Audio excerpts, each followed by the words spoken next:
મિત્રો, ગુજરાતમાં 1947 પહેલાં 200થી વધુ નાના મોટા રજવાડા હતા, જેણે ગુજરાતની સંસ્કૃતિ, વાસ્તુશિલ્પ અને રાજકીય વારસાને આકાર આપ્યો. આજના વિડીયોમાં આપણે વિસ્તારની દ્રષ્ટિએ 15 વિશેષ રજવાડાઓ જાણીશું, જેમાં ક્ષેત્રફળ, ગન સેલ્યુટ અને ઐતિહાસિક મહત્વની ટૂંકી ઝલક. નમસ્કાર મિત્રો, તો સ્વાગત છે એક નવા વિડીયોમાં. ફ્રેન્ડ્સ, આજના વિડીયોમાં આપણે ગુજરાતના 15 સૌથી મોટા રજવાડા વિશે જાણીશું. વિડીયોમાં છેલ્લે સુધી જોડાયેલા રહો. તો ચાલો વિડીયોને શરૂ કરીએ. નંબર 15 પર આવે છે રાધનપુર. રાધનપુર રજવાડાની સ્થાપના 1753માં થઈ હતી, જેના શાસકો બાબી પઠાણ વંશના મુસ્લિમ નવાબો હતા. રાધનપુર રજવાડું 1410 વર્ગ કિલોમીટર વિસ્તાર ધરાવતું હતું, જેમાં અનેક ગામોનો સમાવેશ થતો હતો. રાધનપુર રજવાડું 11 ગન સલામી ધરાવતું રજવાડું હતું, જેમાં મહત્વના શાસકોમાં નવાબ મોહમ્મદ જલાલુદ્દીન ખાન હતા. તેમના શાસનમાં રજવાડાનું આધુનિકીકરણ થયું હતું. નંબર 14, પોરબંદર. પોરબંદર રજવાડાની સ્થાપના 1193માં થઈ હતી, જેના શાસકો જેઠવા રાજપૂત વંશના રાજાઓ હતા. પોરબંદર રજવાડું 1663 વર્ગ કિલોમીટર વિસ્તાર ધરાવતું હતું, જેમાં આશરે 106 ગામોનો સમાવેશ થતો હતો. પોરબંદર રજવાડું 13 ગણ સલામી ધરાવતું રજવાડું હતું, જેમાં મહત્વના શાસકોમાં મહારાજા નટવરસિંહજી ભાવસિંહજી હતા. તેમના શાસનમાં રજવાડાનો વિકાસ થયો, રેલવે અને વહીવટી સુધારાઓ થયા. નંબર 13, ધરમપુર. ધરમપુર રજવાડાની સ્થાપના 1262માં થઈ હતી, જેના શાસકો સિસોદિયા વંશના રાજપૂત રાજાઓ હતા. ધરમપુર રજવાડું 1823 વર્ગ કિલોમીટર વિસ્તાર ધરાવતું હતું, જેમાં આશરે 100થી વધુ ગામોનો સમાવેશ થતો હતો. ધરમપુર રજવાડું 9 ગણ સલામી ધરાવતું રજવાડું હતું, જેમાં મહત્વના શાસકોમાં મહારાણા વિજયદેવજી મોહનદેવજી હતા. તેમણે સંગીત ભાવ નામનો ગ્રંથ લખ્યો હતો. નંબર 12, બારિયા. બારિયા રજવાડાની સ્થાપના આશરે 1524માં થઈ હતી, જેના શાસકો ખીચી ચૌહાણ વંશના રાજપૂત રાજાઓ હતા. બારિયા રજવાડું 2106 વર્ગ કિલોમીટર વિસ્તાર ધરાવતું હતું, જેમાં આશરે 250થી વધુ ગામોનો સમાવેશ થતો હતો. બારિયા રજવાડું 9 ગણ સલામી ધરાવતું રજવાડું હતું. બારિયા રજવાડાના મહત્વના શાસકોમાં મહારાજા રણજીતસિંહજી માનસિંહજી હતા. નંબર 11, છોટાઉદેપુર. છોટાઉદેપુર રજવાડાની સ્થાપના 1743માં થઈ હતી, જેના શાસકો ખીચી ચૌહાણ વંશના રાજપૂત રાજાઓ હતા. છોટાઉદેપુર રજવાડો 2305 વર્ગ કિલોમીટર વિસ્તાર ધરાવતું હતું, જેમાં આશરે 562થી વધુ ગામોનો સમાવેશ થતો હતો. છોટાઉદેપુર રજવાડું 11 ગણ સલામી ધરાવતું રજવાડું હતું, જેમાં મહત્વના શાસકોમાં મહારાજા ફતેહસિંહજી હતા. નંબર 10, ધાંગધ્રા. ધાંગધ્રા રજવાડાની સ્થાપના આશરે ઈસવીસન 1090માં થઈ હતી, જેના શાસકો ઝાલા વંશના રાજપૂત રાજાઓ હતા. ધાંગધ્રા રજવાડું 3023 વર્ગ કિલોમીટર વિસ્તાર ધરાવતું હતું, જેમાં 151થી વધુ ગામોનો સમાવેશ થતો હતો. ધાંગધ્રા રજવાડું 13 ગણ સલામી ધરાવતું રજવાડું હતું, જેમાં મહત્વના શાસકોમાં મહારાજા ઘનશ્યામસિંહજી અજીતસિંહજી હતા. ત્યારબાદ નંબર 9 પર આવે છે થરાદ. થરાદ રજવાડાની સ્થાપના 1759માં થઈ હતી, જેના શાસકો વાઘેલા વંશના રાજપૂત રાજાઓ હતા.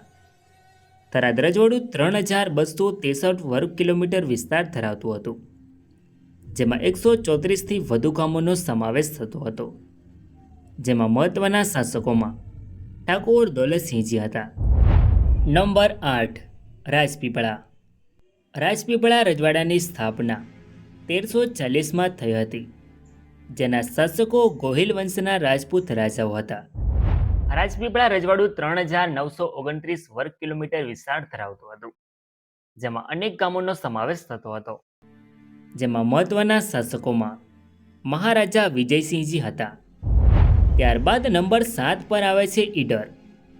ઈડર રજવાડાની સ્થાપના 1257માં થઈ હતી, જેના શાસકો રાઠોડ વંશના રાજપૂત રાજાઓ હતા. ઈડર રજવાડું 4323 વર્ગ કિલોમીટર વિસ્તાર ધરાવતું હતું, જેમાં 300થી વધુ ગામોનો સમાવેશ થતો હતો. જેમાં મહત્વના શાસકોમાં મહારાજા હિંમતસિંહજી હતા, જેમણે ઈડરનું આધુનિકીકરણ કર્યું, શિક્ષણ અને આરોગ્યની સુવિધાઓ વિકસાવી. ત્યારબાદ નંબર 6 પર આવે છે પાલનપુર. પાલનપુર રજવાડાની સ્થાપના 14મી સદીમાં થઈ હતી, જેના શાસકો લોહાણી પઠાણ જ્ઞાતિના મુસ્લિમ નવાબો હતા. પાલનપુર રજવાડું 4574 વર્ગ કિલોમીટર વિસ્તાર ધરાવતું હતું, જેમાં 516થી વધુ ગામોનો સમાવેશ થતો હતો. પાલનપુર રજવાડું 13 ગણ સલામી ધરાવતું રજવાડું હતું, જેમાં મહત્વના શાસકોમાં નવાબ તાલે મોહમ્મદ ખાન હતા. નંબર 5 ભાવનગર. ભાવનગર રજવાડાની સ્થાપના 1723માં થઈ હતી, જેના શાસકો ગોહિલ વંશના રાજપૂત રાજાઓ હતા. ભાવનગર રજવાડું 7669 વર્ગ કિલોમીટર વિસ્તાર ધરાવતું હતું, જેમાં 700થી વધુ ગામોનો સમાવેશ થતો હતો. ભાવનગર રજવાડું 13 ગણ સલામી ધરાવતું રજવાડું હતું, જેમાં મહત્વના શાસકોમાં મહારાજા કૃષ્ણકુમારસિંહજી હતા. ત્યારબાદ નંબર 4 પર આવે છે જૂનાગઢ. જૂનાગઢ રજવાડાની સ્થાપના 1730માં થઈ હતી, જેના શાસકો બાબી પઠાણ વંશના મુસ્લિમ નવાબો હતા. જૂનાગઢ રજવાડું 8643 વર્ગ કિલોમીટર વિસ્તાર ધરાવતું હતું, જેમાં આશરે 800થી વધુ ગામોનો સમાવેશ થતો હતો. જૂનાગઢ રજવાડું 13 ગણ સલામી ધરાવતું રજવાડું હતું. મિત્રો, જૂનાગઢ રજવાડાના મહત્વના શાસકોમાં નવાબ મુહમ્મદ માબદ ખાન ત્રીજા હતા. નંબર 3 જામનગર. જામનગર રજવાડું, જેને નવાનગર તરીકે પણ ઓળખવામાં આવે છે, જેની સ્થાપના 1540માં થઈ હતી. જામનગરના શાસકો જાડેજા વંશના રાજપૂત રાજાઓ હતા. જામનગર રજવાડું 9632 વર્ગ કિલોમીટર વિસ્તાર ધરાવતું હતું, જેમાં 900થી વધુ ગામોનો સમાવેશ થતો હતો. જામનગર રજવાડું 13 ગણ સલામી ધરાવતું રજવાડું હતું, જેમાં મહત્વના શાસકોમાં જામ સાહેબ રણજીતસિંહજી વિભાજી બીજા હતા. નંબર 2 પર આવે છે કચ્છ.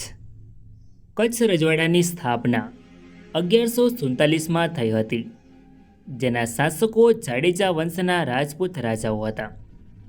કચ્છ રજવાડું 21365 વર્ગ કિલોમીટર વિસ્તાર ધરાવતું હતું, જેમાં 939થી વધુ ગામોનો સમાવેશ થતો હતો.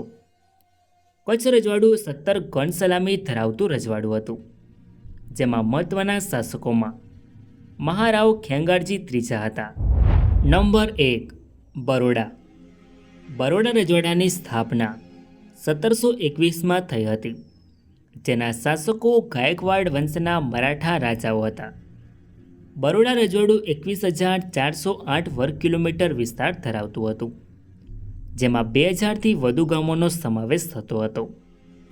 બરોડા રજવાડું 21 ગણ સલામી ધરાવતું રજવાડું હતું, જેમાં મહત્વના શાસકોમાં મહારાજા સર સયાજીરાવ ગાયકવાડ ત્રીજા હતા. સો ફ્રેન્ડ્સ, આ હતા ગુજરાતના 15 સૌથી મોટા રજવાડા. આઈ હોપ કે તમને આ વિડીયો ગમ્યો હશે. વિડીયોને લાઇક કરીને કમેન્ટમાં તમારો અભિપ્રાય જરૂર લખો, અને ચેનલમાં નવા હોય તો આવા જ આવનારા વિડીયો જોવા માટે ચેનલને સબસ્ક્રાઈબ જરૂર કરો. તો મળીએ એક નવા વિડીયોમાં. ધન્યવાદ.